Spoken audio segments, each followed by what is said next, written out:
Hello everyone. I am little nervous right now. अभी बज रहे हैं रात के 1 और मैंने 20 से ज़्यादा रीटेक ले लिया है ऑलरेडी। पर मुझे ये वीडियो शूट करना ही है because I have been suppressing my inner voice for too long. It's been 3 years but not anymore. So let me first introduce myself. I am Anik Mahato. I am 21 and I am from West Bengal and I was also a NEET aspirant just like you. मैंने NEET को पूरे 3 साल दिए हैं। अगर तुम 11th-12th को भी कंसीडर करते हो तो फिर टोटल 5 साल हुए। मैंने अपनी 12th पास करी थी 2022 में एंड 2022 में ही मैंने पहला नीट का अटेम्प्ट दिया। फिर 23 में ड्रॉप, 24 में भी ड्रॉप ही बोलो, बट 24 में मेरे सबसे ज़्यादा मार्क्स आए थे, आई गेस 603 आए थे। उस समय मुझे कुछ मिला नहीं, तो फाइनली मुझे प्राइवेट कॉलेज में एडमिशन लेना पड़ा। नॉट प्राइवेट मेडिकल कॉलेज, इतना पैसा नहीं है भाई। तो बीएससी एग्रीकल्चर का कोर्स था और मुझे लेना ही पड़ा वो, क्योंकि हमारे यहाँ के सारे यूनिवर्सिटीज़ ड्रॉपर्स को एक्सेप्ट ही नहीं कर रहे थे। 2 साल ड्रॉप था मेरा, 2022 बैच का था मैं, 2024 में मैं एडमिशन लेना चाह रहा था, तो उन्होंने एक्सेप्ट ही नहीं किया। तब मुझे प्राइवेट कॉलेज ढूँढना पड़ा। लगा कि क्यों ही ऐसे, मतलब जनरल लाइन में ग्रेजुएशन करूँ, कुछ अलग फ़ील्ड में चलते हैं। तो ले लिया मैंने private university, private course, BSc agriculture. तो इट वाज़ फन एंड मेरा ऐसा कोई प्लान नहीं था कि मैं वहाँ से ड्रॉप आउट कर जाऊँगा 1 साल बाद, 2 सेम पढ़ने के बाद। ऐसा कुछ प्लान नहीं था। But something happened, something happened in my family, something happened within me, जिसकी वज़ह से मुझे ड्रॉप आउट होना पड़ा वहाँ से। द मेन रीज़न जो भी था इज़ लाइक, जो बर्डन था मेरे ऊपर कि मुझे घर से बाहर आना पड़ा। मेरी फैमिली की सारी सेविंग्स इस पे चली गई। उसके बाद भी मुझे हर सेम 50,000 देने पड़ रहे हैं इस कॉलेज को, और मैंने लाइफ में सबको डिसअपॉइंट ही किया है बस। तो मैं बहुत डिप्रेस था इस बारे में। मैं कॉलेज में खुश रहता था, हाँ, कॉलेज में सबसे फ़नी लड़का था, बट हो सकता है, बट मैं जब रूम में जा रहा हूँ, मैं अकेला हूँ, मेरे ऊपर सारा बोझ आ जाता था। मेरे दिमाग के ऊपर वो चीज़ें घूमती रहती थी। मैं कुछ सोच ही नहीं पाता था उससे अलावा। तो it was very tough for me. So मैंने 2025 में अचानक से डिसाइड किया कि फिर से नीट देते हैं, कोई बात नहीं, देखते हैं क्या होता है। एंड 15 दिन का प्रिपरेशन था मेरा, और सबको पता है ये 2025 में कैसा पेपर आया था, वन ऑफ द हार्डेस्ट। तो आई थिंक मेरे साढ़े 5 साढ़े 400 आए थे, सॉरी, 450 नंबर आए थे, उसमें भी मुझे कुछ नहीं मिला, ठीक है। मेरा ये भी कॉलेज गया, तो मैं अभी तक 12th पास हूँ बस। 2025 आ चुका है, मैं 2022 में, मतलब मैंने 12th पास करी थी, सोचो अभी। तो 2025 में मुझे फिर से देखने को मिला कि कैलकाटा यूनिवर्सिटी एक्चुअली में टॉपर्स को एक्सेप्ट कर रही थी। तो मुझे तो ये गोल्डन अपॉर्चुनिटी मिल गया ना, मुझे तो कहीं न कहीं भर्ती होना ही था। क्योंकि घरवाले तो बोल ही रहे थे, ये क्या करेगा? जिसने कभी ग्रेजुएशन इसकी कंप्लीट हो जाती। मेरे बाकी स्टूडेंट्स जितने भी थे मेरे साथ, मेरे क्लासमेट्स, मेरे फ्रेंड्स, इनका तो ग्रेजुएशन हो चुका था। मैं अभी ग्रेजुएशन करने जा रहा हूँ, मतलब मैं फर्स्ट सेम में भर्ती होऊँगा। चलो कुछ तो मिला, कुछ ना मिलने से तो अच्छा ही है। एंड फाइनली मैंने कैलकाटा यूनिवर्सिटी में एडमिशन लिया एंड मेरे लाइफ में मैंने सब कुछ देखा है। मैंने नीट का हर फेज़ देखा है, ठीक है? मैंने नीट की ड्रॉपर वाली लाइफ़ भी जी है। मैंने वो डिप्रेशन भी फ़ील किया है। मैंने वो सोशल एंग्ज़ायटी भी फ़ील किया है। मैंने वो आइसोलेशन भी फ़ील किया है। इवन मैंने भाई पार्शियल ड्रॉपर वाली फीलिंग भी ली है। तो आई डोंट थिंक कि मेरे से ज़्यादा कोई एलिजिबल है इसके बारे में बात करने के लिए।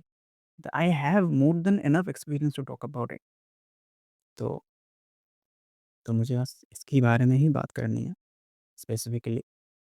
हालाँकि मुझे लाइफ़ में बहुत कुछ सिखाया है। आई एम नॉट सेइंग कि ये मेरे 3 साल 4 साल जो भी हैं बर्बाद ही हुए हैं बस। I have learned a lot, grow I have grown. मैंने स्किल्स सीखी हैं। मैंने 2 महीने में 6 फिगर्स अर्न किए हैं। मैं लिटरली मेरी फैमिली की एनुअल इनकम 1,20,000 है और मैंने 2 महीने में उससे ज़्यादा कमाया है। So it is a very big achievement for me. तो बट जो भी वो नीट का फेज़ था, मुझे पता है कि कितना ब्रूटल था वो मेरी लाइफ़ के लिए और कितना नेसेसरी भी था, आई वुड से, क्योंकि उसने कुछ सिखाया भी है मुझे। सो अगर मैं बैक इन करूँ, तो ये सब कुछ शुरू होता है 2020 में, जब मैंने 10th पास, मतलब 10th का एग्ज़ाम दिया है, 10th बोर्ड्स। उससे पहले का मैं तुम्हें ब्रीफ में, मतलब थोड़ा-थोड़ा बता देता हूँ ताकि तुम्हें जनरल आइडिया मिल जाए मेरे बारे में। तो क्लास 1 से 12 लेकर, मतलब 1 से लेकर 12 तक किसी भी क्लास में मेरे कभी 90% से नीचे मार्क्स ही नहीं आए थे। आई वाज़ दैट स्टूडेंट, ठीक है? कि जिसकी ऊपर सक्स मतलब पूरे गाँव की उम्मीद है और मैं एक ऐसे गाँव से बिलॉन्ग करता हूँ जो अभी तक गूगल मैप्स में जिसका नाम ही नहीं है। तो सोच लो फिर।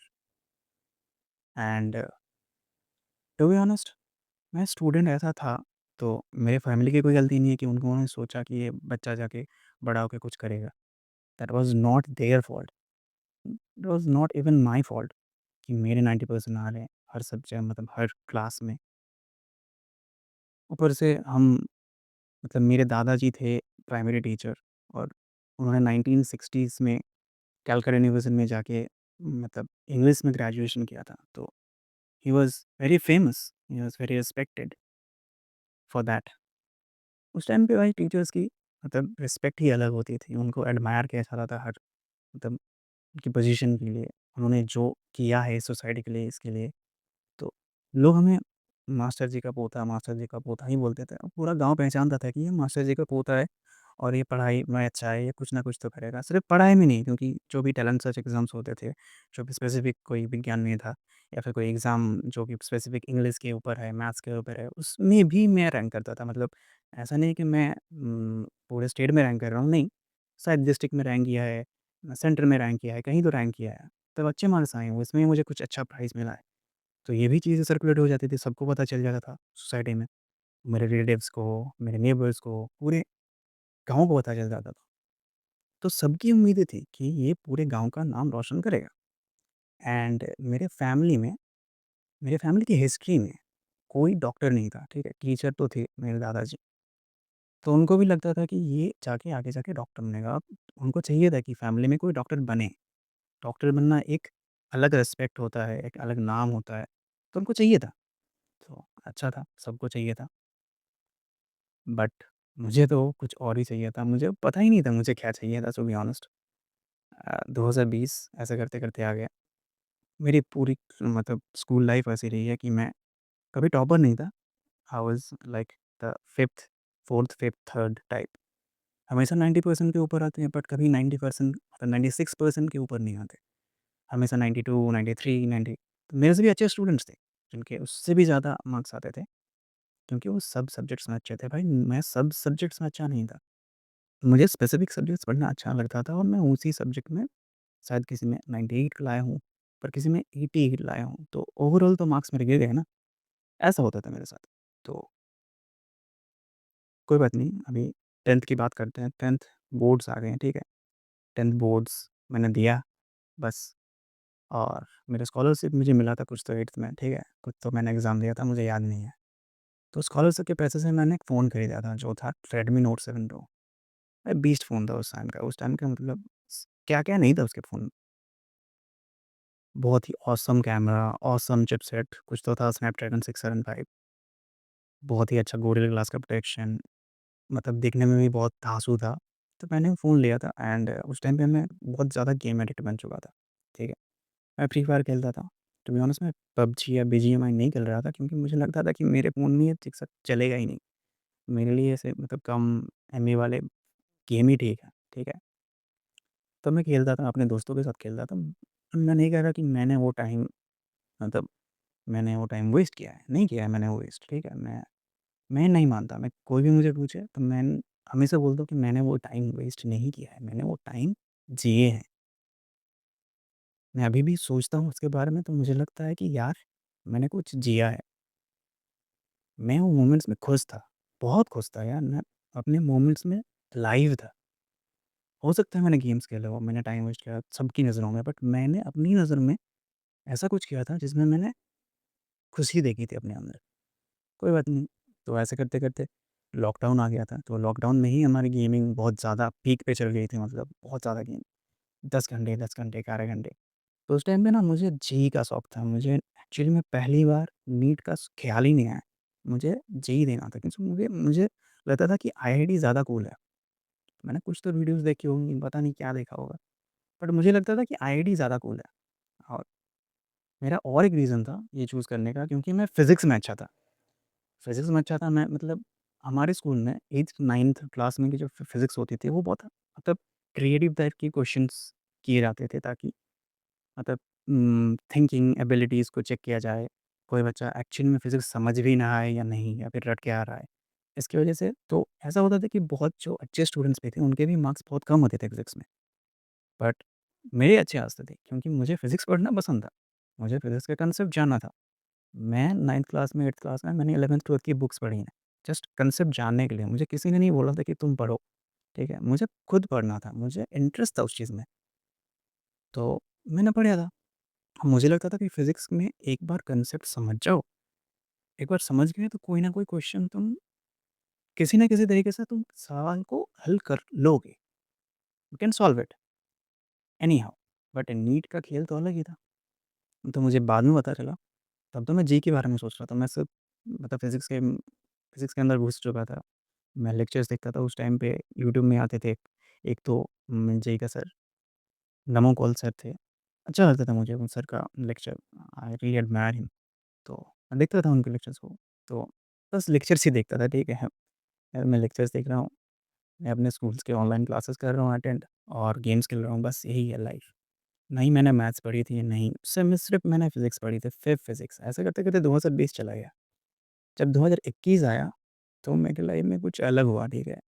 दिस वाज़ द टाइम मैं अभी तक उस स्टेज में हूँ कि मैं जेईई दूँगा, ठीक है, मुझे नीट नहीं देना। मेरे घरवालों ने मुझे बोला था, बट मैंने मना कर दिया था कि मुझे जेईई देना है। तो मेरे जो नाना जी थे, ठीक है, इस टाइम पे आई थिंक मार्च के टाइम पे 2021 में उनकी तबीयत बहुत ज़्यादा ख़राब हो चुकी थी, अचानक से। For some reason I don't know. तो ऑब्वियसली ओल्डर पीपल, हो सकता है कुछ भी। मेरे दादू तो बहुत पहले गुज़र चुके थे 2015 में। मेरे नाना जी थे जो बहुत ज़्यादा प्यार करते थे मुझे यार। तो स्टिल मिस हिम, क्योंकि वो मेरे में बिलीव करते थे, ठीक है, कि मैं कुछ ना कुछ तो कर ही लूँगा लाइफ़ में। तो वो बिलीव, वो कनेक्शन सबके साथ नहीं बन पाता, ठीक है? तो तुम्हें पता है वो चीज़। तो उनको भी चाहिए था कि मैं नीट क्रैक करूँ, मैं डॉक्टर बनूँ, ठीक है? तो जब उनकी हालत थोड़ी ख़राब होने लगी, तो मेरे मम्मी भी उस चीज़ को लेके इमोशनल हो गए कि देख तेरे नाना जी भी चाहते हैं कि तू डॉक्टर बन जाए। मेरी फैमिली तो पहले से ही चाहती थी कि मैं डॉक्टर बन जाऊँ, ठीक है? मेरे पापा-मम्मी, तो मुझे लगा कि यार चलो सबकी खुशी में मेरी खुशी है। ऐसा करते हैं कि नीट को ही अपना करियर बना लेते हैं। अरे क्या ही है, नीट से ही एक ही तो है, एग्ज़ाम देना है, कॉलेज में जाके पढ़ना है, फिर एंड में कुछ नौकरी करना है, यही तो है, यही तो लाइफ़ है, ठीक है? करते हैं चूज़, सबकी खुशी में हमारी खुशी है, सबको नाखुश करके हम कौन सा खुश रहेंगे। तो हमने चूज़ कर लिया, नीट देंगे। 2021 में चूज़ किया, ठीक है? 22 में मेरे 12th के बोर्ड्स थे, और 21 में मैं चूज़ कर रहा हूँ मुझे नीट देना है। 21 में भी कहाँ, 21 में आई गेस तब अप्रैल में हो चुका है। तब मैंने फ्लिपकार्ट से ऑर्डर किया मेरे बुक्स, एनसीईआरटी के बुक्स, फर्स्ट टाइम मैंने एनसीईआरटी देखा, एनसीईआरटी, ठीक है? एनसीईआरटी इंग्लिश, वो भी इंग्लिश में। मुझे लगा कि इंग्लिश बेटर होगी, क्योंकि मैंने वीडियो वीडियो देखा था, उन्होंने बोला था कि बेटर है कि इंग्लिश में पढ़ो, इंग्लिश के तुम लाइन टू लाइन आ जाते हैं एनसीईआरटी के लाइन्स। तो मुझे लगा क्या ही होगा, चलो पढ़ते हैं। मैं था बंगाली बोर्ड का स्टूडेंट, ठीक है? तो मुझे इंग्लिश आती थी, ऐसा नहीं कि इंग्लिश इंग्लिश आती ही नहीं थी, इंग्लिश समझ में आती थी, ठीक है? बट इंग्लिश में बुक्स तो मैंने नहीं पढ़ी ना, ऐसे टिपिकल साइंस की किताबें। तो ये चीज़ मेरे लिए नहीं थी, बट मैंने अडॉप्ट कर लिया, मैंने पढ़ना चालू किया। एनसीईआरटी अच्छा लगने लगा मुझे। एनसीईआरटी की लाइन्स बहुत सही लगती हैं यार पढ़ने में, तो पढ़ना शुरू किया। बस बायो ही पढ़ा, फिज़िक्स वही ऊपर-ऊपर से सब कांसेप्ट समझ जाओ, पढ़ के क्या फ़ायदा, कांसेप्ट समझ जाओगे तो क्वेश्चन कर लोगे एग्ज़ाम में जाके, ऐसा लगता था मुझे। केमिस्ट्री जितना हो सके, जितने मेरे को बोरिंग टाइप चैप्टर्स लगते हैं, पी ब्लॉक ये वो नहीं पढ़ता था मैं, ठीक है। बाकी चीज़ें मैंने पढ़ी, ऐसे में ऐसे करते-करते मेरे बोर्ड्स आ गए, तो मैं बोर्ड्स को मैंने थोड़ा फ़ोकस दिया। बोर्ड्स में मेरे ठीक-ठाक मार्क्स आए। जैसे मेरे 10th में आए थे 92, यहाँ पे आ गए थे 93। तो ऐसे ही मेरे मार्क्स आते थे लाइफ़ टाइम। तो मेरे लिए कुछ नया नहीं था, मेरे फैमिली के लिए भी कुछ नया नहीं था वो। तो उनको लगता था कि नीट दे, नीट के लिए कुछ अच्छे से पढ़ अभी एग्ज़ाम के बाद। पढ़ा मैंने कुछ सीन और फाइनली मेरे नीट में शायद मार्क्स आए थे कितने? अराउंड 300 आए थे। बायो में 200 आ गए थे शायद और बाकी फिज़िक्स में कुछ आए थे और केमिस्ट्री में बहुत ही कम आया था। मेरी प्रॉब्लम ये थी कि मुझे लगता था कि फिज़िक्स बस समझने वाली चीज़ है, बट नीट का डिमांड तो कुछ अलग ही था। नीट तुमसे ये नहीं चाहता कि तुम कितना फिज़िक्स जानते हो, ये तुमसे ये भी चाहता है कि तुम सिलेबस के बीच में जो भी है फिज़िक्स का पार्ट, उसको कितना जानते हो, उसको कितना एक्यूरेटली जानते हो, उसके प्रॉब्लम्स को कितने फ़ास्ट तुम सॉल्व कर पाओगे। सॉरी मैं फंबल कर रहा हूँ थोड़ा, बट एनीवेज़ तो नीट ऐसा चाहता है, तो मुझे तो ये बात समझने में 1 साल लग गया। मैंने 22 में ड्रॉप लिया। मुझे लगा कि अरे मैं तो सीरियस ही नहीं था। मैं सीरियस हो जाऊँगा तो मैं कर ही लूँगा ये। क्या ही है ये? अगर मेरे बिना सीरियस होके भी मेरे इतने मार्क्स आ रहे हैं, अरे बायो में 200 आ गए। मुझे तो बस 150 नंबर ही बढ़ाने हैं ना इसमें, ज़्यादा से ज़्यादा। बढ़ा लेंगे। तो ऐसा ही सोचता था मैं, ऐसा हर एक एस्पिरेंट सोचता है भाई। सबकी प्रॉब्लम यही तो है। सबको ही लगता है ऊपर से ये जो टीचर्स हैं, ये जो इन्फ्लुएंसर्स हैं, ये जो भैया हैं, ये जो दीदी हैं, ये लोग तुम्हें ऊपर से अलग मोटिवेशन अलग कुछ अलग ही दे देते हैं भाई, जिसमें तुम फँसे जाते हो उनसे। तो अलग ही चीज़ है। तो मैंने 2022 में मैंने पहला ड्रॉप लिया मेरा। मैं डिसाइड किया कि मैं नीट के लिए ही जाऊँगा क्योंकि पूरे फैमिली का सपना है, तो ऑब्वियसली इसी के ऊपर ही अपने आप को झोंक देते हैं, जो भी होता है। मैंने ऐसे बोला ही था बस, ठीक है? मैं गेम्स खेल रहा था तब भी। कुछ ज़्यादा बहुत मैं सीरियस नहीं था। मैं पढ़ रहा था बट थोड़ा सीरियस हो चुका था। थोड़ा ज़्यादा सीरियस बट हाँ, यूट्यूब में लेक्चर्स कर रहा हूँ, वीडियोज़ देख रहा हूँ भैया की, एम्स से लेके ब्लॉग्स देख रहा हूँ, कुछ ऐसे कॉलेजेस का ब्लॉग देख रहा हूँ, ये कुछ देख रहा हूँ, वो कुछ देख रहा हूँ। मोटिवेशन मिल रहा है कुछ, हाँ, ये भाई नीट के बाद बहुत अच्छी लाइफ़ है, अच्छी कॉलेजेस हैं, अच्छा क्या-क्या हॉस्टल है भाई, हॉस्टल है, 5 स्टार होटल है, क्या खाना है भाई, क्या कैंपस है भाई, क्या लाइफ़ है भाई उनकी, अलग ही लाइफ़ है। क्या-क्या फेस्ट हो रहे हैं उनके वहाँ, अलग ही फीलिंग है। तो ये सब में गया टाइम, ये सब में कुछ पढ़ा, कुछ मार्क्स शायद इंक्रीज़ हुए थे अटेम्प्ट में नेक्स्ट अटेम्प्ट में।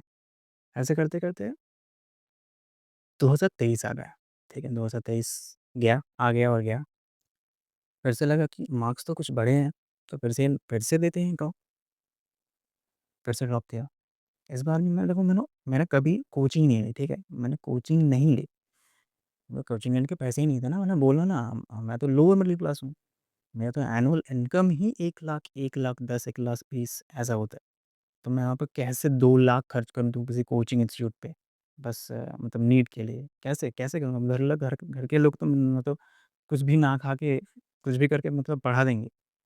बट वो मेरे लिए तो सही नहीं है ना। मुझे नहीं अंदर से फ़ील होगा कि मैं ये करूँ, क्योंकि अनएथिकल है वो मेरे लिए एटलीस्ट। सेम रीज़न था मैंने कभी स्कूल लाइफ़ में भी ट्यूशन्स नहीं लिए। तो अ, इट्स डिफरेंट बट मैं ऐसे ही सोचता हूँ कुछ भी हो। तो मैं ऐसे ही मतलब मैं अपना प्रिपरेशन चल रहा था, चालू किया मैंने सेल्फ स्टडी। वही यूट्यूब से मैं पढ़ रहा हूँ, यूट्यूब से कुछ लेक्चर्स देख रहा हूँ, कहीं से मैं यूट्यूब से मतलब कुछ लिंक्स मिल रहा है, गूगल में कहीं से मैं क्वेश्चंस ला रहा हूँ, फिर वही क्वेश्चंस प्रैक्टिस कर रहा हूँ। मैंने कुछ बुक्स खरीद लिए फ्लिपकार्ट से, जो मतलब टॉप सेलिंग थे, कुछ तो थे।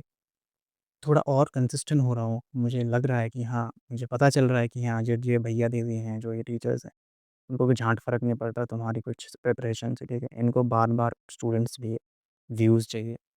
क्योंकि तुमने कभी नोटिस किया है ये जब अचानक से एग्ज़ाम पीरियड मतलब नीट का एग्ज़ाम पीरियड करीब आता जाता है, जितना करीब आता जाता है, तब भी इनका मतलब जो कंटेंट है वो ट्रस्ट मी ब्रो से निकल के थोड़ा मतलब साइंटिफिक थोड़ा और ज़्यादा कैलकुलेटिव बन जाता है कि ताकि तुमको और ज़्यादा मतलब सही लगे। बाकी साल ये पूरा साल तो फालतू के कंटेंट बनाते हैं, तब तुम कुछ भी बोल दोगे कुछ भी बोल देंगे ये, ठीक है? तुम्हें मानना होगा वो। बट जभी तुम देखना, जब एग्ज़ाम करीब आ जाता है तो इन लोगों का कैलकुलेटेड स्ट्रैटेजीज़ मन में शुरू हो जाते हैं कि नहीं, अभी टाइम नहीं है। अभी तुम्हें ये क्वेश्चन्स ही करने हैं। क्यों करने हैं? क्योंकि यहाँ का वेटेज ज़्यादा है। ये चैप्टर्स में से यही जगह से क्वेश्चन्स आते हैं, तो यही पढ़ो। 45 डेज़ में क्रैक हो जाएगा तुम्हारा। बस, बन गए तुम चूतिया। और क्या? और 1 साल तुम्हें लगेगा कि हाँ भाई, इससे तो क्वेश्चन्स आए थे। और सर, और क्या मोटिवेशन देते हैं सर। कोई बच्चा अगर पूछेगा कि भाई सर, नींद पूरी नहीं हो रही है। सर बोलेंगे कि कोई नहीं बेटा, नींद पूरी नहीं हो रही तो क्या हुआ? जब डॉक्टर बन जाओगे तब तो तुम्हारी कौन-सी नींद पूरी होगी? तुम्हें तो बिना नींद पूरी किए ही ऑपरेशन करना होगा। तुम्हें कैसे बनोगे तुम डॉक्टर? ऐसे बनोगे डॉक्टर? बस, वो क्लिप बन जाएगी, वो क्लिप में से तुम्हें एडिट मिल जाएगा कहीं न कहीं पे। कोई तो एक चूतिया एडिटर होगा जो कैपकट में बैठ के एडिट करेगा। उनके टीम से ही करेगा, ठीक है? उनके टीम से ही आएगा। एक अच्छा सा बैकग्राउंड म्यूज़िक देगा, तुम फिर उसमें जाके कमेंट करोगे। मतलब सब करते थे उस टाइम पे, पर अब मैं अगर बाहर निकल चुका हूँ इस सब से, तो मैं आउटसाइड व्यू से देख रहा हूँ, मैं उसको बाहर से देख चुका हूँ। मैं उस लूप पे नहीं हूँ अभी। मैं जब रहता अगर मैं रहता वहाँ पे, मुझे कोई समझाता तो मैं नहीं समझता ये बात। क्योंकि वो लोग तुम्हें ऐसे ही कंडीशन करते हैं कि तुम्हें वो आइसोलेट ही कर दे पूरा। तुमने सुना होगा ऐसे टीचर्स बोलते होंगे, तुमको बोलते होंगे कि भाई ये जो पढ़ाई को सीरियसली लो, ठीक है? पढ़ाई को ही सीरियसली लो बस, बाकी सब भूल जाओ। भाड़ में जाए तुम्हारी सोशल लाइफ, भाड़ में जाए तुम्हारे रिलेशनशिप, भाड़ में जाए तुम्हारी दोस्ती, सब कुछ भाड़ में है। तुम्हारी हेल्थ, तुम्हारी मेंटल हेल्थ, तुम्हारी फिजिकल हेल्थ, सब कुछ भाड़ में जाए। बस पढ़ो, मर जाओ बट पढ़ो, क्योंकि कुछ मैटर नहीं करता। बस मैटर करता है तुम्हारी पढ़ाई, ये बस। और वही सेम लोग जब क्वेश्चंस मतलब सॉरी जब एग्ज़ाम करीब आ जाएगा ना, तो वही सेम लोग, सेम टीचर्स फिर तुम्हें देखेंगे एक अलग वीडियो में, जहाँ पे वो बोलेंगे कि नहीं बेटा, अपनी हेल्थ को सीरियसली लो, ऐसा नहीं होता बेटा। सोशल लाइफ सीरियसली लो, डिप्रेस्ड हो जाओगे बेटा, ऐसा नहीं होता बेटा। क्या ही होगा, इस बार सिलेक्शन नहीं होगा, अगली बार होगा। औकात में आ गए ना सर। मतलब सर, आप कहना क्या चाहते हो? एक बार आप बोलते हो कि बेटा कुछ सीरियस मत लो, सिर्फ़ पढ़ाई को सीरियस लो, फिर बोलते हो कि नहीं बेटा ये सब भी इम्पोर्टेंट है। हम लोग गधे दिखते हैं आपको? नहीं, कभी तो हमें भी सीरियसली ले लो, या फिर सिर्फ़ पैसे कमाने के पीछे ही भागते रहोगे। हम क्या टट्टू हैं भैनचोद? क्या हैं हम? नचाते रहोगे हमें। यही चीज़ें देख के ना खून खौल जाता है तुम्हारा। तुम्हें फ़ील किया होगा ये सब मतलब। और एक चीज़ मैं तुम्हें बताना चाहता हूँ, मुझे अभी याद आया कि कभी मैंने नोटिस किया है कि all the teachers from a same organisation actually sound same. मतलब कोई एक ऑर्गेनाइजेशन है, समझ लो पीडब्ल्यू है, ठीक है? उनके सारे टीचर्स सेम टाइप के ही तुम्हें ज्ञान देंगे, ठीक है? सेम टाइप के।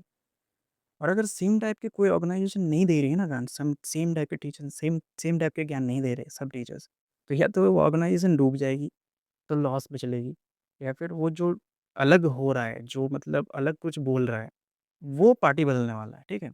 सिंपल है। This is simple. I have been doing seeing this for like 3 years, more than 3 years. और ये जो भैया हैं, दीदी हैं, ये तो भाई तुम्हें अलग ही मोह-माया में ले जाएँगे भाई। इनका सेम बनना है, इनको पता है कि हर इंसान को ज़िंदगी में फ़ेम चाहिए, पैसा चाहिए और फ्रीडम चाहिए, ठीक है? तीनों चीज़ें चाहिए। ये तुम्हें 3 चीज़ें ही दिखाएँगे। ये तुम्हें दिखाएँगे कि तुम्हें फ़ेम मिलेगा, तुम नीट क्रैक करोगे, तुम आगे पोटेंशियल यूट्यूबर बन जाओगे। तुम बस यूट्यूब चैनल खोलो तो सही, तुम लिखो तो सही अपने कॉलेज का नाम, एम्स ये, हमने इतना मार्क्स लिया है, भाई गारंटी में तुम्हें व्यूज़ आएँगे। तुम तो इन्फ्लुएंसर बन ही जाओगे, फ़ेमस बन जाओगे। फ़ेमस मतलब पैसा, फ़ेम, पैसा, पैसा भी आएगा, ब्रांडेड्स आएँगी, स्पॉन्सरशिप्स आएँगी, सब कुछ आएगा तुम्हारे अंदर। सब मिलेगा तुम्हें, तुम जो चाहते हो, फ़ेम, पैसा मिल गया, फ्रीडम भाई फ्रीडम, फ्रीडम ही तो मिलते कॉलेज जाके। यार, तुम अभी अभी तुम्हारे अंदर कोई फ्रीडम है? नहीं है, तुम्हें तो नीट क्रैक करना है तुम्हें, बस एक ही तुम्हारा मोटिव है लाइफ़ में। फिर तुम जब कॉलेज में जाओगे, कॉलेज में जाते ही तुम्हें मिल जाएगी फ्रीडम, दुनिया भर की फ्रीडम। अरे देखते हो कितने फेट्स हो रहे हैं हमारे यहाँ, कितना अच्छा कैंपस है, देख रहे हो? देख रहे हो कितने अच्छे-अच्छे स्टूडेंट्स, कितने अच्छे-अच्छे फ्रेंड्स बना रहे हैं, देख रहे हो? कितने अच्छे-अच्छे हॉबीज़ देख रहे हो हम, कितने अच्छे-अच्छे हॉबीज़ कर रहे हैं। हम अपनी साइड हॉबीज़, साइड हसल्स कर रहे हैं, कोई डांस सीख रहा है, कोई सब फालतू चीज़ें हैं, ठीक है? ऐसी नहीं होती मेडिकल कॉलेज लाइफ़। ऐसी नहीं होती मेडिकल कॉलेज लाइफ़। किसी एक इंसान से पूछ लो जो मेडिकल कॉलेज में एक्चुअली सर्वाइव कर रहा है और वो सेम चीज़ देख के गया है, वो सेम चीज़ उसने देखी है, उसने उसको बेचा गया है वो सेम चीज़, वो सेम ड्रीम उसका भी कटा है बेसिकली। तो तुम कटवाते हो अपना। तुम सोचो ना, तुम एक्चुअली में डॉक्टर बनना चाहते हो कि तुम वो मेडिकल कॉलेज वाली लाइफ़ जीना चाहते हो? क्योंकि अगर तुम्हें मेडिकल कॉलेज वाली फैंसी लाइफ़ जो दिखाई जाती है वो जीना चाहते हो, वो कॉलेज वाली लाइफ़ तो तुम्हें 5 साल ही मिलेगा। अगर वो सही भी होता, सब कुछ सही होता, वो फैंसी चीज़ें सब सारी बातें एकदम सही होती। एक तो वो सही नहीं है, ठीक है? लाइफ़ अलग है उससे ज़्यादा। अगर सही भी होती है, तो 5 साल तुम कॉलेज में रहोगे, उसके बाद तो तुम्हें जीना है डॉक्टर की तरह। कैसे जी पाओगे भाई? तुम तो देख के आए हो ना मेडिकल कॉलेज वाली लाइफ़, उससे मोटिवेशन लेके पढ़ के तुमने क्रैक किया है।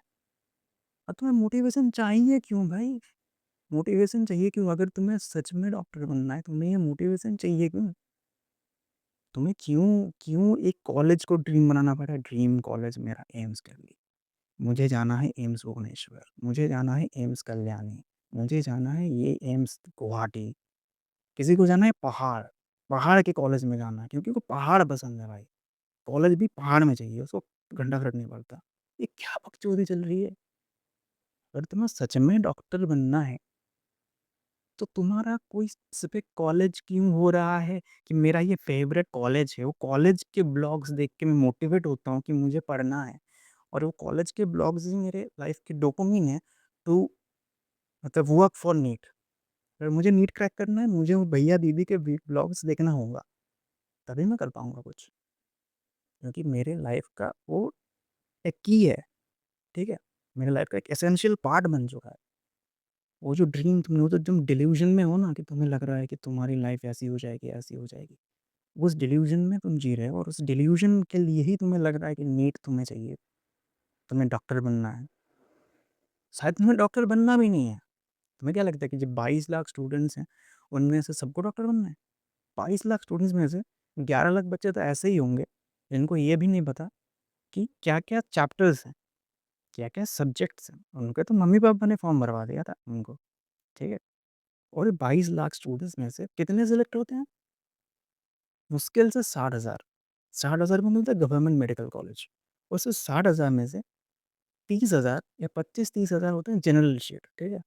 तुम परसेंटेज निकाल के देखो ना, देखो 60,000 होते हैं अराउंड 3% और उसके हाफ कर लो तो तुम्हें 1 से 2% तुम्हें सीट मिलती है एक्चुअली में। तो तुम्हारा 1 से 2% चांस है एक्चुअली में क्रैक करने का। तो कौन गारंटी ले रहा है तुम्हारी? कौन गारंटी ले रहा है तुम्हें सिलेक्शन दिलवा के रहेगा? कौन चूतिया टीचर है? कौन ऑर्गनाइज़ेशन है? कौन कंपनी है? कौन है वो? खुद अपना दिमाग तो लगाओ यार। क्यों करना है ये चीज़ें? क्यों फ़ॉल्स बिलीव में जीना है? क्यों नहीं समझ पा रहे हो कि तुम्हें जो चाहिए, वो तुम्हें पता ही नहीं है? तुम फ़ॉल्स बिलीव में जी रहे हो और फिर जब वो फ़ॉल्स बिलीव टूट जाएगा ना, तो तुम पागल हो जाओगे। तुम्हें क्या लगता है जो लोग अल्टीमेटली ये फ़ॉल्स बिलीव लेके जाएँगे मेडिकल कॉलेज, फिर डॉक्टर बनेंगे, लाइफ़ में 10 साल बाद खुद को कोसेंगे कि मैंने अपनी लाइफ़ बर्बाद कर दी। जब मेरे पास डिसीज़न्स थे, मेरे पास फ्रीडम थी कि मैं कुछ अलग कर जाऊँ, मैं अपनी लाइफ़ को सुधार लूँ, तब उन्होंने कुछ नहीं किया। तब वो लोग ये चूतिया वीडियोज़ देखते रह गए। तब उन ये चूतिया इन्फ्लुएंसर से मोटिवेट हो गए। क्यों करना है भाई? अपने दिमाग से सोचो ना, अपने आप से पूछो कि तुम्हें क्या करना है? सबको एक चीज़ अगर करनी होती तो सब डिफरेंट क्यों होते? अब और एक प्रॉब्लम है कि बहुत बच्चे ऐसे होंगे जो पूरी मेहनत कर रहे हैं, ठीक है? बट वो बने ही नहीं है इस चीज़ के लिए। अब सबके आईक्यू तो सेम नहीं होते ना। कोई 7 घंटा पढ़ के भी नीट क्रैक कर लेगा, कोई 12-12, 14 घंटा पढ़ के भी नीट क्रैक नहीं कर पाएगा। इट्स जस्ट दैट सिंपल क्योंकि उसको बायोलॉजिकल एडवांटेज मिला है, उसका आईक्यू ज़्यादा है, वो फिज़िक्स सॉल्व कर लेता है। सॉरी गाइज़ वो अचानक से रिकॉर्डिंग बंद हो गया था क्योंकि इस कैमरा में कंटिन्यूअस 30 मिनट से ज़्यादा नहीं शूट कर सकते। एनीवेज़ जो मैं कह रहा था कि एवरीबॉडी इज़ डिफरेंट, हर एक नीट एस्पिरेंट अलग है। तो कोई एक पर्टिकुलर एडवाइस, कोई एक पर्टिकुलर स्ट्रैटेजी सबके लिए बेनिफिशियल नहीं हो सकती। हो सकता है तुम्हें लगे क्योंकि उस पर्टिकुलर वीडियो में बहुत लोगों ने कमेंट किया होगा कि यार, thank you sir, this has worked for me, thank you very much sir, you are so great, और भी बहुत कुछ कमेंट किया होगा, ठीक है। और तुम्हें लगा होगा कि सर बहुत अच्छे हैं, ठीक है। तुम खुद पे बिलीव करना बंद कर रहे हो सर की वजह से। तुम्हें लग रहा है कि सर को बिलीव करना ज़्यादा बेटर है, तो तुम खुद के लिए सोचना ही बंद कर रहे हो सर के लिए। और यही तो गलत है ना, यही तो गलत है, यही तो गलती की शुरुआत है तुम्हारी।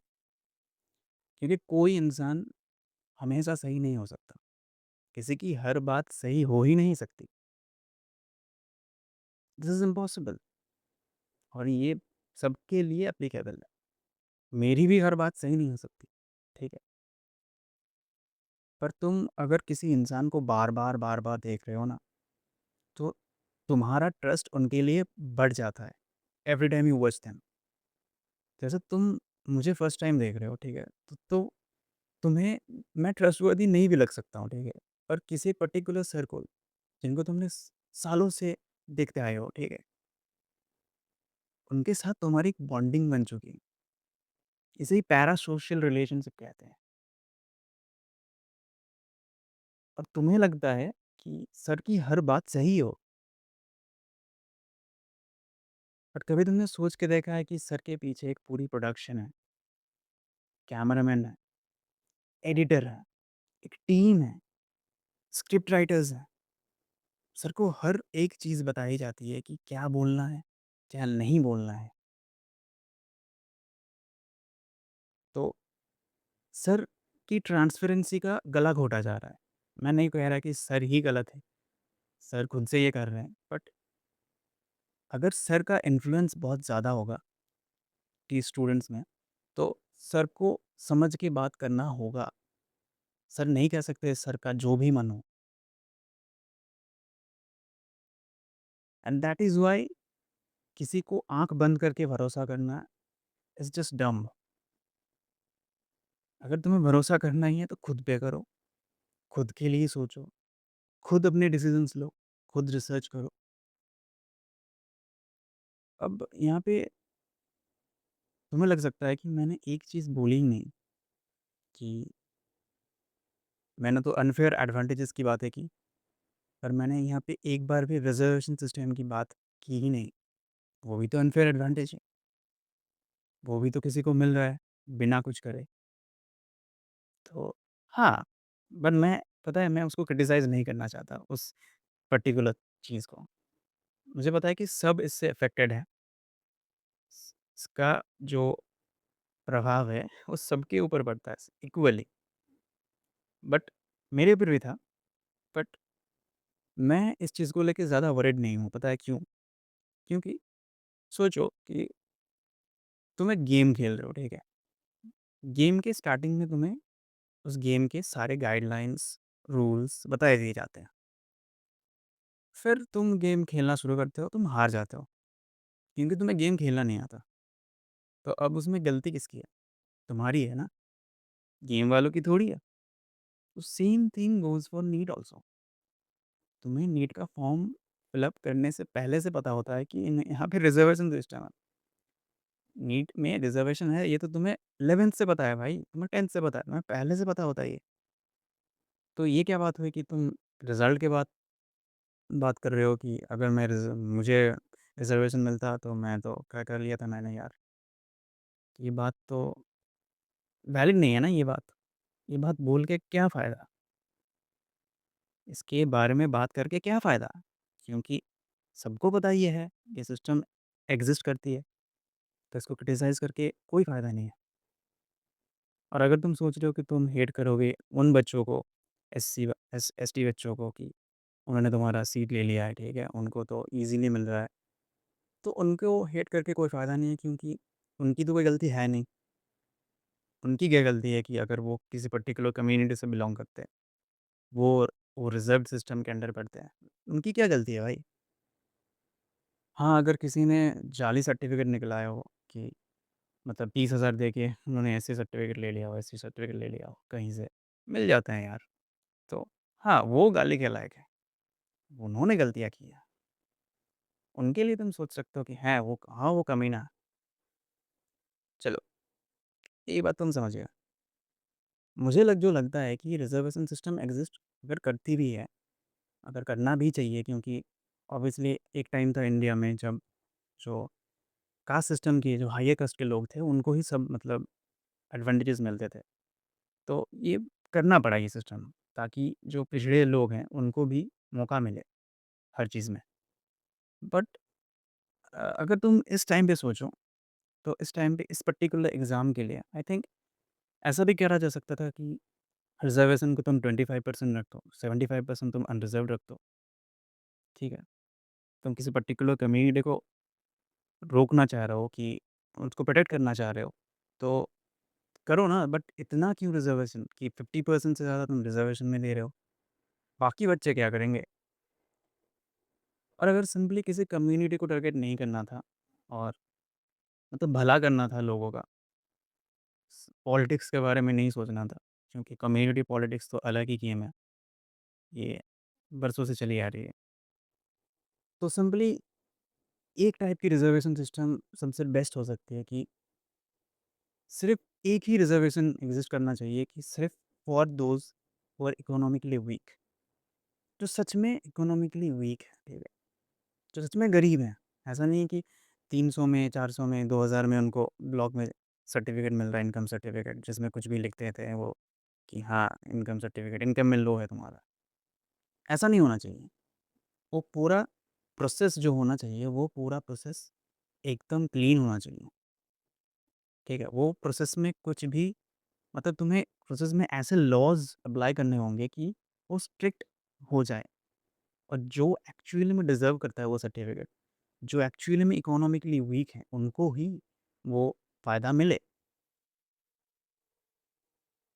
क्योंकि अगर इकोनॉमिकली वीकर सेक्शन को टारगेट करा जाएगा सही से, तो उनके अंदर ही वो कम्युनिटी के लोग भी पड़ जाएँगे।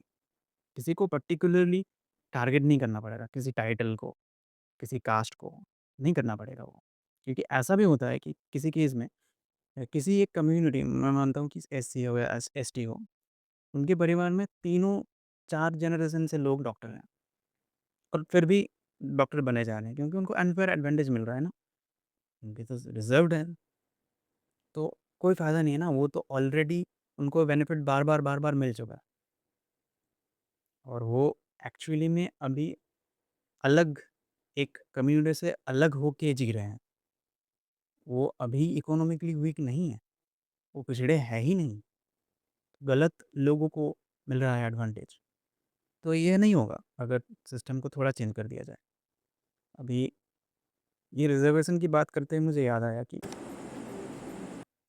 मैंने ये रिज़र्वेशन वाली चीज़ ब्रूटली फ़ेस किया है यार।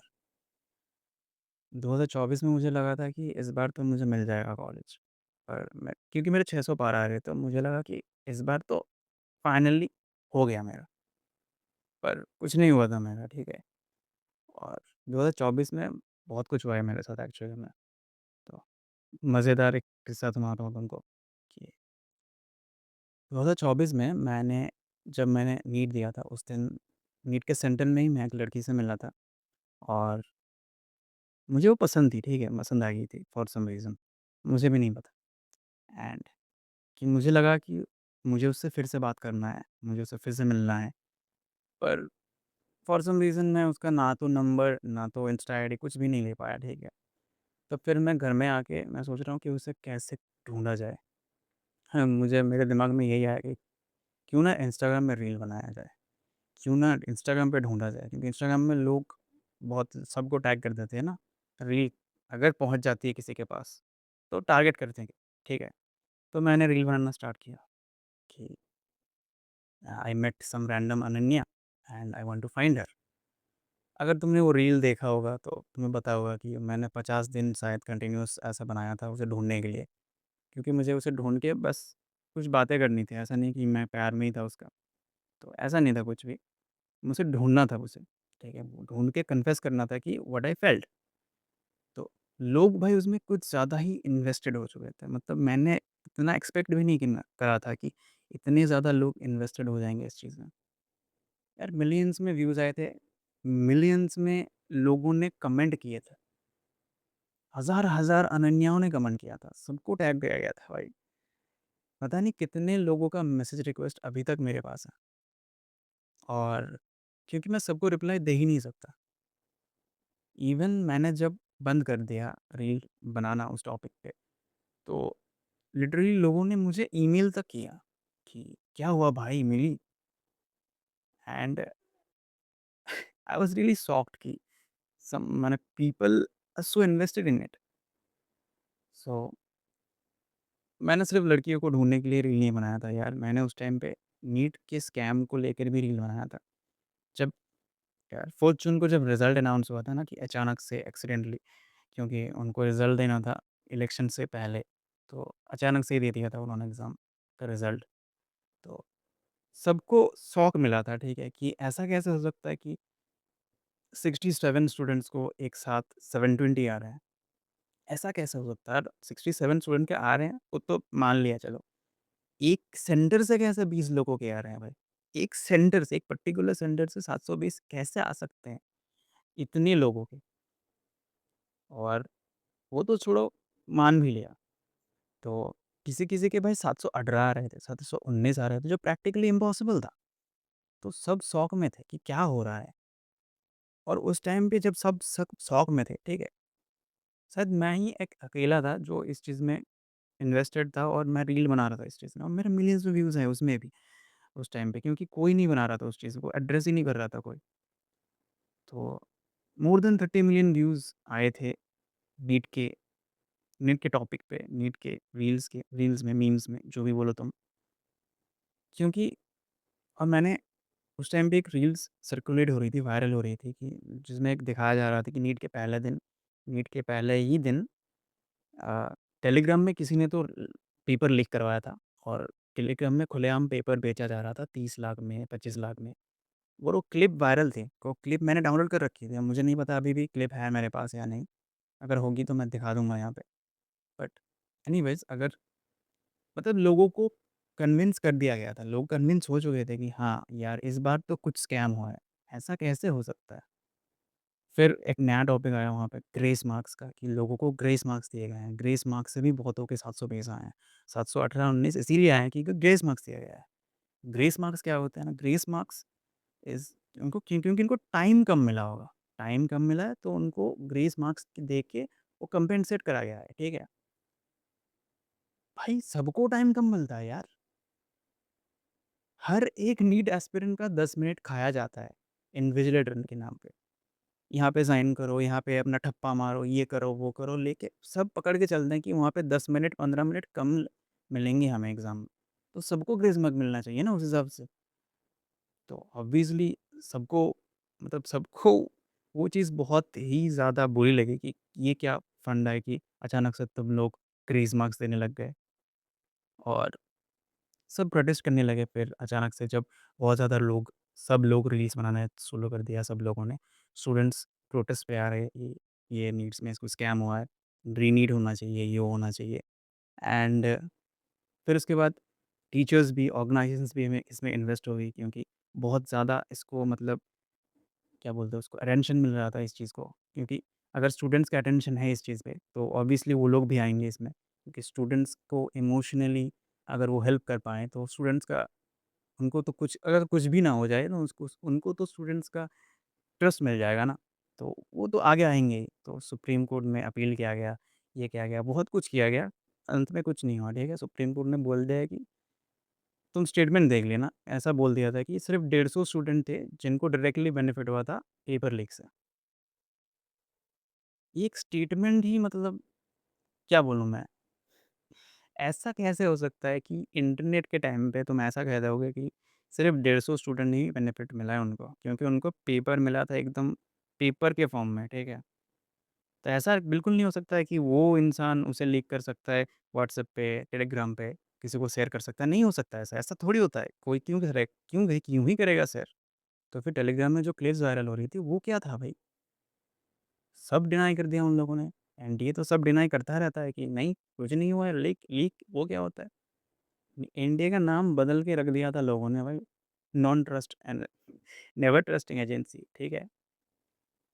Non trustable agency. Nationality agency, क्योंकि चाय को लेके कुछ तो हुआ था वहाँ पे, मुझे याद नहीं है सच। तो कुछ तो अलग ही मज़ाक चल रहा था वहाँ पे, ठीक है? और उन्होंने अल्टीमेटली ये कह दिया कि 1560 जो बच्चे जितने भी थे जिनको ग्रेस मार्क्स दिया गया, उनका रीनीट होगा, ठीक है? और पर्टिकुलर कुछ जगह पे रीनीट होगा जहाँ पे बिहार में या राजस्थान में कुछ तो हुआ था लफड़ा, वहाँ पे होगा रीनीट, ठीक है? उनके लिए ही स्पेशली रीनीट होगा, सबके लिए नहीं होगा, ठीक है? मास लेवल पे लीग वीग कुछ नहीं हुआ, ठीक है? तुम लोग फालतू में बक रहे हो, फालतू प्रोटेस्ट करोगे, कोई कोई ध्यान नहीं दे रहा तुम्हारा इस प्रोटेस्ट में, ठीक है? ऐसा ही हुआ। फिर 2025 आता है, 25 में भाई देखो मैंने 25 का प्रेडिक्शन पहले ही कर दिया था। तुम अगर मेरे आईडी पे जाओगे, मेरा आईडी जो था जैसे इंस्टाग्राम आईडी पे जाओगे तो मैंने कोई एक रील डाली थी 2024 में डाली थी कि 25 में जो होगी पेपर बहुत ज़्यादा हार्ड आएगा। मुझे क्यों लगा था? क्योंकि मुझे पता था कि एनडीए वालों का हो चुका है ईगो हर्ट। क्यों? क्योंकि इतने लोगों ने उनको क्रिटिसाइज़ किया है कि क्या एजेंसी है, इनसे एक काम ठीक से नहीं करा जा सकता। तो ऑब्वियसली वो बदला लेंगे स्टूडेंट के ऊपर ही, क्योंकि उनसे और कुछ तो करा नहीं जाएगा। तो और उस टाइम पे हाँ, मुझे याद है कि एग्ज़ाम के पहले 2025 में सिर्फ़ एग्ज़ाम के शायद 1 वीक पहले यूट्यूब इंडिया पे एमआर सर की वीडियो ट्रेंडिंग 1 पे थी। क्या ट्रेंडिंग 1 पे थी ना, ड्रीम 45 क्वेश्चंस, पीडब्ल्यू की कोई सीरीज़ थी जहाँ पे ट्रिकिंग क्वेश्चंस, और सर वहाँ पे हर 10 मिनट में चिल्ला-चिल्ला के बोल रहे थे कि इस 45 क्वेश्चन से तुम्हें 140 मिल जाएगा, ठीक है। मेरा एक्सपीरियंस है, मुझे पूरा कॉन्फिडेंस है अपने अंदर कि इससे तुम्हें मिल जाएगा 140, 140 गारंटी है। तो एनडीए को औकात दिखानी थी सबको, एनडीए ने दिखा दी सबको अपनी औकात। ऐसा क्वेश्चन दे दिया कि लोगों का दिमाग घूम गया, ठीक है। मैं एग्ज़ाम देने गया था, मेरे साथ कुछ तो लोग बैठे थे जो जेईई का अटेम्प्ट दे के आए थे। वो एग्ज़ाम के बाद निकल के बोल रहे हैं, भाई जेईई का फिज़िक्स का क्वेश्चन भी इससे आसान आया था। एनडीए वालों ने क्वेश्चन स्वैप कर दिया था क्या? और सच में ऐसा क्वेश्चन आया था कि लोगों को देख के क्वेश्चन करना पड़ा कि पूरे question pattern, past year analysis सब कुछ इन वेन, कुछ काम नहीं किया उस साल, ठीक है? उन्होंने जानबूझ के ये किया है। उनको नीचा दिखाना था, उनको ईगो जो हर्ट हुआ था ना उनका, वो सैटिस्फाई करना था उनको, तो कर लिया उन्होंने। उस टाइम पे आई गेस 500 साढ़े 500 का कट ऑफ आया था। मेरा तो 450 आया था, मैं नहीं, मुझे कुछ नहीं मिला था उस बारी। फिर आता है 2026, फिर आता है टूटा, फिर आता है, मैंने बंगाली बोल दिया गलती से, फिर आता है 26 का साल। सो यहाँ पे तो अलग ही, मतलब मैं तो इस बार नीट नहीं दे रहा था। फिर भी मुझे पता चला कि 3 मई को एग्ज़ाम हुआ है और 12 मई को एनटीए खुद डिक्लेयर कर रही है कि हमारा एग्ज़ाम जो है वो लीक हो चुका था। तो हम फिर से रीनीट लेंगे, ठीक है? वो खुद मान रहे हैं। मैं देख के हैरान कि ये एजेंसी जो खुद मानना नहीं चाहती कि इनकी कोई गलती नहीं मानता, ठीक है? ये मान रहे हैं खुद से कि हमारी गलती है, नीट लीक हो चुका है और हम रीनीट लेंगे। और तुम मानो या ना मानो, ये जो चीज़ है ना, ये एक्चुअली डायरेक्टली लिंक्ड है वो 2024 के जो प्रोटेस्ट किया था तुम लोगों ने, सबने, कि उनको पता है कि इस साल बंगाल में इलेक्शंस है, ठीक है? पहले से लोग भड़के हुए हैं उनके ऊपर। 2024 में भी इन्होंने माँग की थी रीनीट की, 2024 में भी इन्होंने पेपर लीक का एलिगेशन लगाया था, हुआ भी था। इन्होंने माना नहीं था, ये इन्होंने एक्सेप्ट नहीं किया था। तो इस साल एक्सेप्ट कर लो यार, इस साल ज़्यादा, मतलब ज़्यादा अगर बातें घुमाओगे तो जनता के पीठ देगी, ठीक है? सीधा गोली मार देगी जनता, स्टूडेंट आके। तो इन्होंने मान लिया, ठीक है?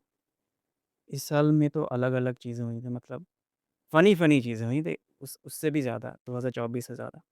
मैंने तो एक तो न्यूज़ में देखा था कि कहीं तो गेस्ट पेपर दिया गया था, गेस्ट पेपर मतलब एग्ज़ाम के पहले, बहुत पहले से, जिसमें 400 क्वेश्चन्स थे और वो व्हाट्सएप ग्रुप्स में शेयर हो रही थी, और उसमें से डिट्टो सेम सेम एकदम सेम क्वेश्चन आए थे 120 सेम टू सेम, और वो क्वेश्चंस मतलब बहुत पहले से सर्कुलर हुए थे, मतलब क्वेश्चंस ही लीक हो गए थे एग्ज़ाम में आने से पहले ही, ठीक है?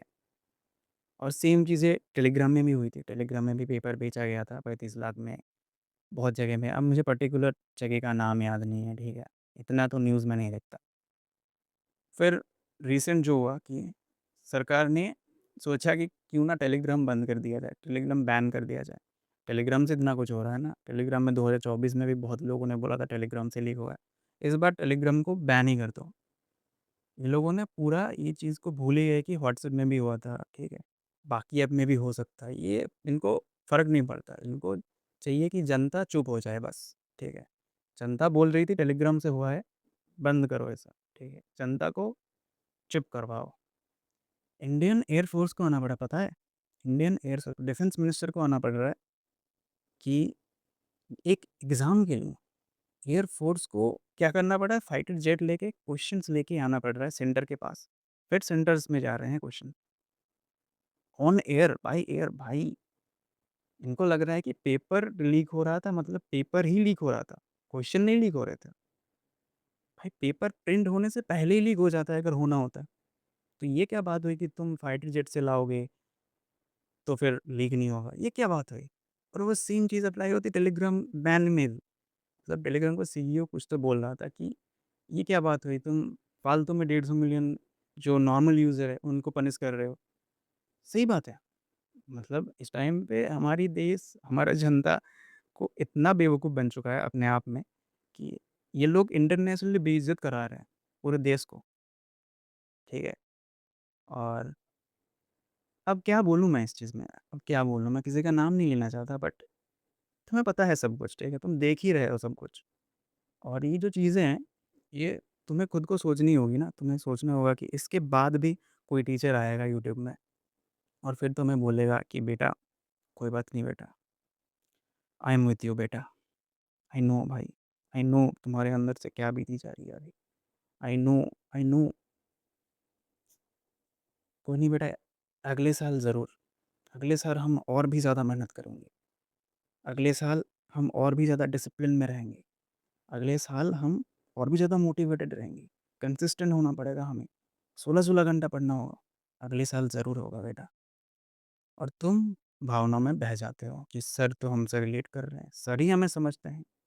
सर ही हमें प्यार करते हैं। सर ही हमें चाहते हैं।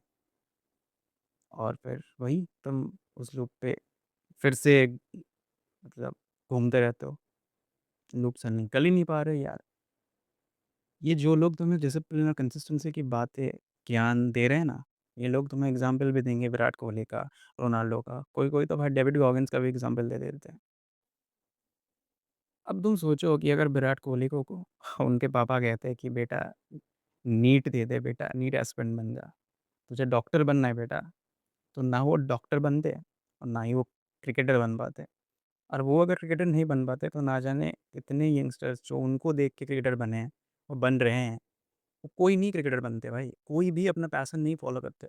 उन्होंने खुद ये अपने इंटरव्यू में बोला है कि cricket is the only thing he loves and he can actually do. वो उस चीज़ में अच्छे थे, उन्हें वो पसंद भी था और उन्होंने वही चीज़ अपने करियर में चूज़ किया। और देखो क्या-क्या किया है उन्होंने। सेम चीज़ें रोनाल्डो के लिए भी अप्लाई होती है भाई। उनको तो स्कूल में टीचर्स बोलते हैं, सबको बोलते हैं कि खेल-कूद से क्या ही होगा बेटा, इस सब से कितना ही कमा लोगे, पढ़ाई कर लो। पर क्या किया उन्होंने यार? उन्होंने अपना पैशन फ़ॉलो किया। उनको पता था कि मुझे फुटबॉल ही खेलना है। उनको पता है कि मुझे यही पसंद है, यही काम मुझे पसंद है। और उन्होंने बाकियों की बात नहीं सुनी, फालतू बातें नहीं सुनी उन्होंने। That's why he is Cristiano obviously. अब यही तो बात है ना कि डिसिप्लिन, कंसिस्टेंसी ये सब चीज़ें बातें हैं बस, ठीक है? अगर तुम्हें सच में कोई चीज़ करनी है, तुम्हें किसी को मतलब किसी को आके तुम्हें बताने की ज़रूरत नहीं होगी तुम डिसिप्लिन बन जाओ, तुम कंसिस्टेंट बन जाओ, तुम खुद बन जाओगे यार कंसिस्टेंट। क्योंकि तुम्हें खुद वो करना है, ठीक है? तुम्हें किसी को आके बोलने की ज़रूरत नहीं होगी कि तुम्हें 8-8 घंटे पढ़ना है, तुम खुद पढ़ने बैठ जाओगे। अगर तुम्हें सच में डॉक्टर बनना है, तुम खुद बैठ जाओगे रिसर्च करने कि तुम्हें क्या पढ़ना है। तुम खुद बैठ जाओगे लेक्चर्स ढूँढने कि तुम्हें कौन से टीचर पसंद पसंद है, जो सच में पढ़ाते हैं, रादर देन मीम कंटेंट देने से। यही तो डिफरेंस है ना। तुम अगर अपने आप को टाइम दोगे, अपने आप के बारे में सोचने के लिए, अपने आप के डिसीज़न्स खुद लेने के लिए, तो तुम्हारी फ्रीडम जो अपने आप में है, वो कोई खा नहीं पाएगा, कोई तुम्हें कंट्रोल नहीं कर पाएगा। और तुम अगर अपने आप के लाइफ़ को कंट्रोल करोगे, तो तुम बेहतर करोगे लाइफ़ में ऑब्वियसली। ये सेम चीज़ तुम्हें बार-बार किसी से सुनने की ज़रूरत नहीं है कि बेटा पढ़ लो, बेटा 16 घंटे पढ़ना है बेटा, बेटा ऐसे ही होता है सिलेक्शन। क्यों सुनना है भाई? अगर तुम्हें सच में नीट देना है, अगर तुम्हें सच में डॉक्टर बनना है, तुम्हें तो ये चीज़ें पता ही हैं। क्यों सुनना है बार-बार ये चीज़ें? बार-बार सुना-सुना के तुम अपने अपने आप को ही ब्रेन वॉश कर रहे हो कि अपने आप को ही समझा रहे हो मतलब ज़बरदस्ती कि बेटा तुझे यही करना है। हालाँकि तुम्हें अंदर ही अंदर पता है कि तुम्हें ये नहीं करना है। फिर भी तुम खुद को फ़ोर्स कर रहे हो कि यार सर तो मुझे कन्विंस करके ही छोड़ेंगे, तो मैं खुद को भी कन्विंस करके ही छोड़ूँगा सर के लिए। वाह! तालियाँ भाई तुम्हारे लिए। अब आई थिंक मेरे लिए बोलने को कुछ बचा ही नहीं है अभी। मैं तो कोई सोच के भी नहीं बोल रहा था, मैंने बस बोलता गया मैं फ़्लो में। अगर तुम इतनी देर से वीडियो देख रहे हो तो आई गेस तुम्हारा कुछ ना कुछ तो ओपिनियन होगा वीडियो को लेके। तुम्हें कुछ ना कुछ अगर बोलना है तुम्हें, तो ऑब्वियसली तुम कमेंट कर सकते हो। अपना ऑनेस्ट जो भी तुम्हें बोलना है, ठीक है। मैं पढ़ूँगा ऑब्वियसली मुझे देखना है, लोग क्या सोच रहे हैं मेरे बारे में, लोग क्या सोच रहे हैं खुद के बारे में। लोग अगर किसी को भी ये समझ आए कि मेरी फीलिंग समझ आए कि मैं क्या बोलना चाह रहा था एक्चुअली, तो अ, भाई मेरा लाइफ़ मतलब मैं सफल हूँ फिर, ठीक है। और ऐसे भी बहुत लोग वीडियो में क्लिक करते हैं, सबसे पहले वो कमेंट्स ही देखते हैं, कमेंट देख के चेक करते हैं कि अरे! वीडियो वर्थ इट है ना मेरे लिए, देख के मेरा टाइम वेस्ट तो नहीं होगा, तो उनका भी भला हो जाएगा, किसी का भला ही कर दो तुम, नीट एस्पिरेंट हो ना, और फेल रहे नीट एस्पिरेंट का ही भला कर दो तुम। कॉम्पिटिटर नहीं है भाई, दोस्त ही है, ठीक है, दोस्त है। ये चीज़ें तुम्हारे दिमाग में घुसाई गई है, ठीक है, तुम्हारा दोस्त तुम्हारा कॉम्पिटिटर नहीं है, तुम्हारा कोई कॉम्पिटिटर नहीं है, ठीक है, तुम खुद अपने कॉम्पिटिटर हो, ठीक है। अगर ऐसा नीच सोच रखोगे अपने अंदर मन के अंदर कि दोस्त मेरा स्वीट खा गया, तो भाई ना तुम दोस्ती के लायक हो और ना ही तुम नीट के लायक हो, ठीक है ना। I am sorry but it is truth, it is the truth. So bye. और हाँ, सबसे लास्ट में मुझे एक चीज़ बोलनी है, ठीक है। मैं एक तो कोई कोट पढ़ा था, कोई कोट सुना था कहीं पे कि the more you will fuck around, the more you will find out, ठीक। If you never fuck around, you will never find out. तो लाइफ भी यही सेम चीज़ है। अगर तुम एक ही चीज़ में घुसे रहोगे, एक्सप्लोर ही नहीं करोगे लाइफ को, अपने, तो ना तुम जी पाओगे, ना तुम्हें लाइफ में कुछ पता ही चलेंगी, ठीक है? मत करो ये चीज़। अपने आप को समझाओ और अपने दिमाग चलाओ और खुद से सोचो अपने लिए।